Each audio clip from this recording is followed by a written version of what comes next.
Orthodox Judaism is the only true version of Judaism. But some people ask me, why is it that you're so against conservative and reform? What do they do to you? I actually had one guy who goes to an Orthodox shul that I spoke at once, but he's completely reformed. Drives on Shabbat to Knesset, complete reform, makes his own rules. But he likes to hear the prayer in the Orthodox, so he goes there. He doesn't really keep anything. So he saw one of my lectures and he was very, very upset because I spoke against reform. No, you should talk about love of Israel, unity. You shouldn't tell people that reform is bad. You're going to get punished for that. I'm thinking to myself, BeEzrat HaShem, right after you get punished for Shabbat. Right after Hashem finishes with you, He'll deal with me for talking about reform. So people ask, what do they do to you? I'll tell you two things. First and foremost, people have to understand there's only one truth. You're either living the truth or you're living a lie. There's nothing in between. There's no gray area. Hashem is not politically correct. Hashem has no second truth. There's only one truth. This is why we know that Christianity is false. This is why we know that Islam is false. This is why we know where everything else other than Judaism is false. You're either Orthodox Jew or you're a righteous Noah. No JC, no Muhammad, no Buddha, none of that garbage. There's proof that the Torah is divine. There's zero proofs that anything else is divine. Anything that's authentic or divine that you could find in the New Testament or in the Quran. Why? Because it comes from the Torah. They just copied it, and you can find it. And they even say it comes from the Torah. But anything that they wrote and added to the Torah, complete nonsense. And you have proofs that it's nonsense. Unfortunately, the reform and the conservative can actually be even worse. Because they mock Hashem. Christians and Muslims, I'm not talking about the people that hate Jews. I'm talking about normal people, normal Muslims and normal Christians. I guess in today's world, abnormal Christians and abnormal Muslims. Not everybody likes this in today's world. The ones that don't hate Jews, they don't mock Hashem. They love Hashem. Some of them love Hashem even more than Jews do. They just have a mistaken belief. It's a big mistake, but it's a mistake. Islam is not considered idol worship because they still worship the same God. But there's some teachings in it that are complete heresy. It's complete kfirah. Christianity is complete idol worship, according to most opinions. There are some opinions that don't consider it idol worship, but everyone obviously knows it's complete heresy either way. But either way, they all believe that it's the same God. They all believe that there's still a creator, one creator, still monotheism. And he has rules, and they believe in the Torah. They don't comply with it, but they believe in it. The conservative and the reform took it to a different place. They decided to change the Torah. When Hashem said that someone that's a homosexual gets all these punishments, in the written Torah, there was a conservative rabbi who wrote an article. I don't think Hashem meant it when he said that the punishment goes to the homosexuals. When Hashem said that a homosexual and a bestiality, someone with animals, is the same thing. He didn't mean it. He was just kidding. I'm not joking. He wrote this article. When Hashem said that tefillin is for human beings, Reform don't agree with it. They put it on dogs too. So they mock Hashem. It's a completely different world. It's much worse than anything else. So that's one thing. If that doesn't hurt you, you have to work on yourself a little bit. To me, it hurts me. They hurt my father.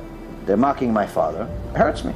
BeEzrat HaShem, I can help them do tshuva, but it hurts me. But here's a proof how it even hurts them, even hurts all of us. Regardless if someone is religious or not religious, unless they're one of these lefty losers that hates his own nation, if they're a normal Jew, whether religious or not, they're hurt about the Holocaust. It's very painful to think about 6 million Jews were killed. Number one newspaper in America is the New York Times. The New York Times, according to a book called Buried by the Time by Laurel Leff, he gave statistics showing that what everyone is saying, that people didn't, around the world, especially in America, didn't know that the Holocaust was happening. It's complete false.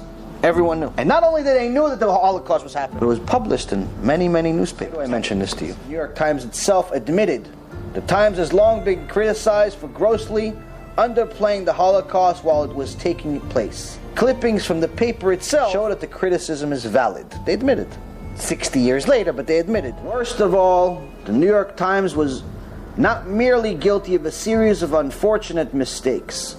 Rather, its scandalous coverage of the Holocaust was intentional and driven by policy, all overseen by the newspaper's publisher, Arthur Hayes Sulzberger, a reformed Jew. Sulzberger was an assimilationist.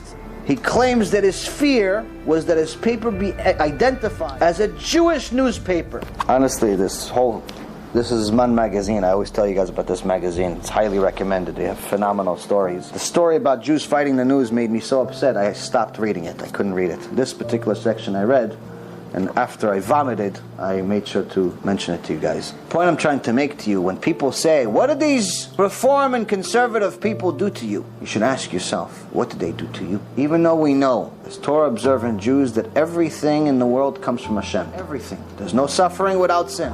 But when we know that Hashem has picked us to be our own worst enemy, we know the problem is with us. And it's deeper than we even imagine. When someone has no yirat shamayim, you cannot trust them. And according to the Gemara, you cannot even be in a closed room with them. Where do we learn this from? Avraham Avinu says, there's no yirat shamayim here. That's why I was scared you're going to kill me. What do you mean, no yirat shamayim? Why is someone no yirat shamayim, no fear of Hashem? What? If I don't fear of Hashem, that means I'm going to kill you? Avraham Avinu in the Torah says yes. Sometimes with weapons, sometimes with words. When someone has the audacity, the chutzpah, to change the holy Torah and put tefillin on dogs, make homosexuals head rabbis in a congregation in Jerusalem, say it's allowed to drive on Shabbat directly against the Torah, they obviously have no yirat shamayim. Most people don't care about yirat shamayim, but they care about the Holocaust.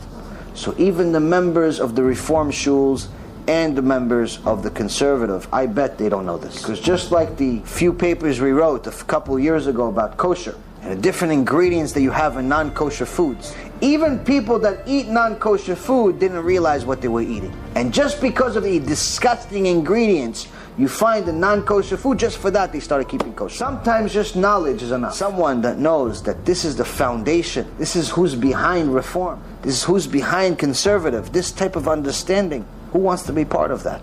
You're better off not being part of anything.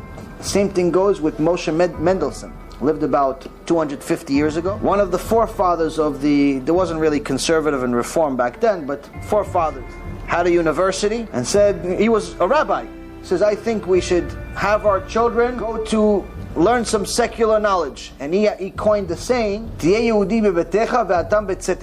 a Jew inside your home, but a human being outside. Meaning, keep your Jew to yourself. He was a rabbi. Go get university education. Forget the yeshiva. Rabbi said, you know what happened? He had 6 kids.